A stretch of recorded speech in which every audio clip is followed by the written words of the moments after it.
High, আজকে আমি বাড়িতে আছি। আজকে আমি অফিস থেকে অফ নিয়েছি, কারণ আজকে আমাদের বাড়িতে আসতে চলেছে আমার মাসি, মাসতুতো দিদি আর ওর ছেলে। ফেব্রুয়ারি মাসে পৈতেতে গেছিলাম ওদের বাড়ি, আর তারপর অনেক দিন পর আজ আবার দেখা হবে।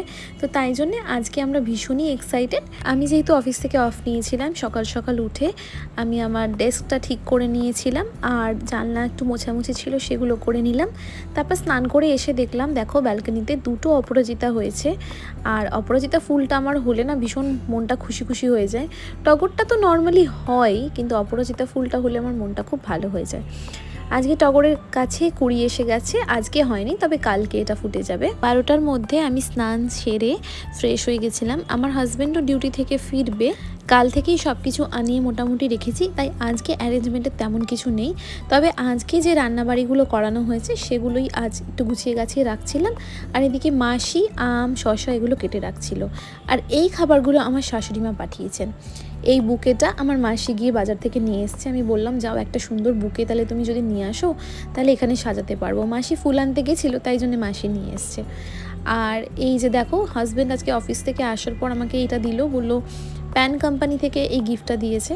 তো আমি খুলে দেখলাম যে দুটো সুন্দর সুন্দর কাঁচের গ্লাস। তো আমার তো খুব ভালো লেগেছে, কাঁচের গ্লাসগুলো ভীষণ কাজে লাগে।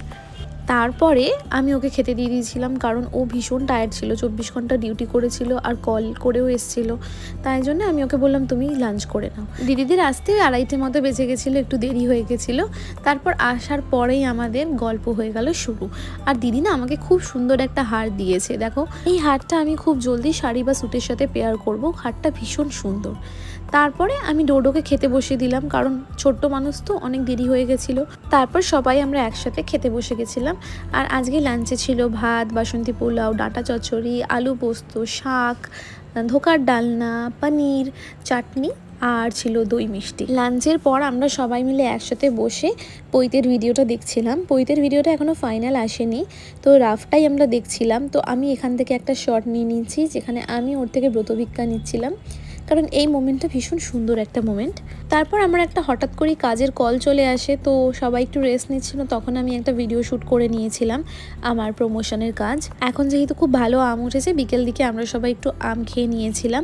কিভাবে যে সময়টা পার হয়ে গেল আমরা কেউ বুঝতে পারলাম না। 6:30 বেজে যাওয়ার পরেই ওরা যাওয়ার জন্য তাড়াহুড়ো করছিল, কারণ কি অনেকটা দূর ওদের যেতে হবে। তো আমাদের তো যেতে দিতে মনই করছিল না। এদিক ওদিক করতে করতে ওদের বেরোতে বেরোতে সেই 7:30 বেজে গেছিলো। এতদিন পরে দেখা হলো, তাই চলে যাওয়ার সময় ভীষণ মন খারাপ লাগছিল। আসলে ভাই বোনের বন্ডিংটাই একটা আলাদা জিনিস। আর ছোট্টবেলা থেকে এই দিদি আমার ভীষণ ক্লোজ। ওরা চলে যাওয়ার পর আমাদের সবার মনটা খুব খারাপ খারাপ করছিল। তো আমরাও বেশি দেরি করিনি, 9টা 9:30 নাগাদ ডিনার করে নিয়েছিলাম। সকালের পোলাওটা ছিলই, আর মাসিকে বললাম একটু কষা কষা করে চিকেন করে দিতে। তো এই কষা মাংস আর পোলাও দিয়ে আমরা ডিনার করে নিয়েছিলাম। আর আমার যেহেতু চকলেটের স্টকটা শেষ হয়ে গেছে, তাই হাজব্যান্ড আমার জন্য এই চকলেটগুলো আনিয়ে দিয়েছে, আর তার সাথে সাথে একটা লেজও আনিয়েছে। তো আমি ভীষণ চকলেট ভালোবাসি, তাই জন্য যখনই ও কিছু না কিছু অর্ডার করে আমার চকলেটের স্টকটা রিফিল করে রাখে। আশা করি আজকের ভিডিওটা তোমাদের ভালো লেগেছে। সবাই সুস্থ থেকো, ভালো থেকো।